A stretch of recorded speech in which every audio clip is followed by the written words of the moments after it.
মই এটা কথা তেওঁলোকক বিনম্ৰতাৰে সৈতে কওঁ, বিদেশলৈ মই কেইবাবাৰো গৈছোঁ আৰু বিদেশত হয়তো যাব পৰাৰ মোৰ নিজৰ ব্যৱস্থাও মই কৰি ল'ব পাৰোঁ যদি বিদেশ যোৱাৰ কাবাৰ ইচ্ছা থাকে। কিন্তু ৰাজ্যখনৰ মুখ্যমন্ত্ৰীজন যেতিয়া বিদেশলৈ যায় তেতিয়া তাত কোনেও পৰ্যটন কৰিবলৈ নাযায়। স্বপ্ন এটাই থাকে, ৰাজ্যখনৰ বাবে আমি কি কৰি যাব পাৰোঁ, ৰাজ্যখনৰ বাবে আমি নতুন কি কৰিব পাৰোঁ।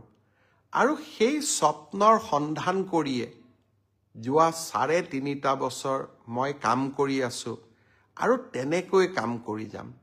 কংগ্ৰেছ দলৰ মুখ্যমন্ত্ৰীসকলো বিদেশত গৈছিলে, কাৰ লগত কথা পাতিছিলে, কেনেকৈ কথা পাতিছিলে তাক আমি কেতিয়াও প্ৰশ্ন কৰা নাই। কিন্তু যোৱা ৭টা দিন মই কি ধৰণে ৰাজ্যখনৰ কথা, নতুন অসমৰ কথা দেশ বিদেশৰ উদ্যোগপতিসকলক ক'ব চেষ্টা কৰিছোঁ, তাক আপোনালোকে সকলোৱে ছ'চিয়েল মিডিয়াৰ জৰিয়তে প্ৰত্যক্ষ কৰিছে। আৰু সেইকাৰণে মই সদায় ভাবোঁ যে আলোচনা যিয়েই নহওক কিয়, মোৰ কামে প্ৰমাণ কৰি গৈ আছে আৰু প্ৰমাণ কৰি গৈ থাকিব যে অসমক এক নতুন দিগন্তলৈ লৈ যোৱাৰ যি প্ৰতিশ্ৰুতি, সেই প্ৰতিশ্ৰুতিৰ লগত আমি কেতিয়াও কম্প্ৰমাইজ নকৰোঁ আৰু সেই ধৰণে আমি আমাৰ ৰাজ্যখনক আগুৱাই লৈ গৈ থাকিম। কংগ্ৰেছ দলৰ এগৰাকী নেত্ৰীয়ে প্ৰশ্ন কৰিছে যে মুখ্যমন্ত্ৰীৰ লগত তুলিৰাম ৰংহাং কিয় গৈছিলে। তুলিৰাম ৰংহাং কাৰ্বি আংলং স্বায়ত্তশাসিত পৰিষদৰ মুখ্য কাৰ্যবাহী সদস্য।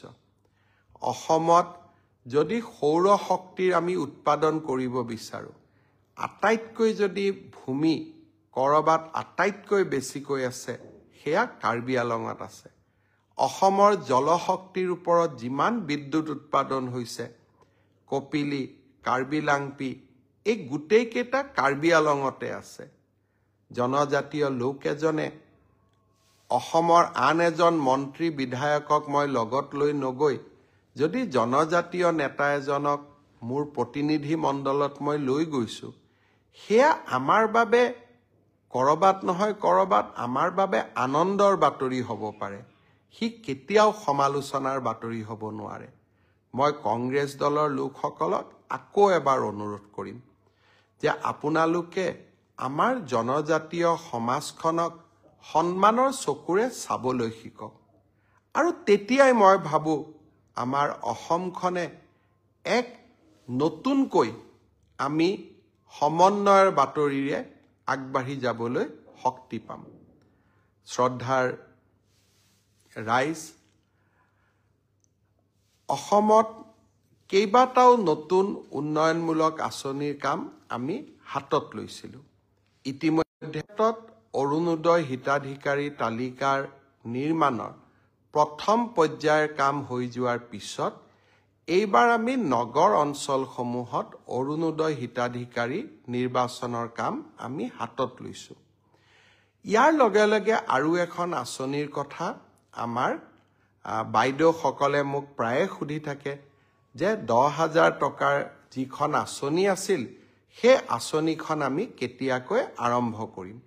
ইতিমধ্যে সেই আঁচনিখনৰো প্ৰথম হিতাধিকাৰীৰ প্ৰথম তালিকাখন জিলা পৰ্যায়ত এই আঁচনিখনৰ হিতাধিকাৰীসকলক চূড়ান্তভাৱে নিৰ্বাচনৰ প্ৰক্ৰিয়া আমি ফেব্ৰুৱাৰী মাহত আৰম্ভ কৰিম। ইতিমধ্যে 32 লাখ আই মাতৃক এই আঁচনিখনৰ বাবে আমি প্ৰাৰম্ভিকভাৱে নিৰ্বাচিত কৰিছোঁ আৰু জিলা সমিতিসমূহে এই আঁচনিখনৰ চূড়ান্ত ৰূপ দিব। কম বেছি পৰিমাণে মই আশা কৰোঁ যে প্ৰায় 28ৰ পৰা 29 লাখ মাতৃক আমি এই আঁচনিখনৰ সুবিধা দিব পাৰিম। মোক দুই এজনে সুধি আছে অসম পুলিচৰ ৰিটাৰ্ণ কেতিয়া হ'ব। মই ভাবোঁ যে ফেব্ৰুৱাৰী মাহ নহ'লে মাৰ্চৰ প্ৰথম ভাগতেই আমি অসম পুলিচৰ কনিষ্টবলসকলৰ পৰীক্ষাৰ ৰিটেন টেষ্টৰ কাম আমি সমাপন কৰিম। আজি বহু সময় আপোনালোকৰ পৰা নলওঁ। গণতন্ত্ৰ দিৱস অহাকালি। প্ৰতি বছৰে ভাৰতৰ ৰাইজে গণতন্ত্ৰ দিৱস উলহ মালহেৰে পালন কৰে। বাবা চাহেব ভীমৰাও আম্বেদকাৰে আমাক যিখন সংবিধান দি থৈ গৈছিল, যিখন সংবিধানে স্বাধীন ভাৰতৰ বিকাশৰ আটাইতকৈ ডাঙৰ আধাৰ নিৰ্মাণ কৰিছিল, সেই সংবিধানখনক গ্ৰহণ কৰা দিনটোকে আমি গণৰাজ্য দিৱস হিচাপে পালন কৰোঁ।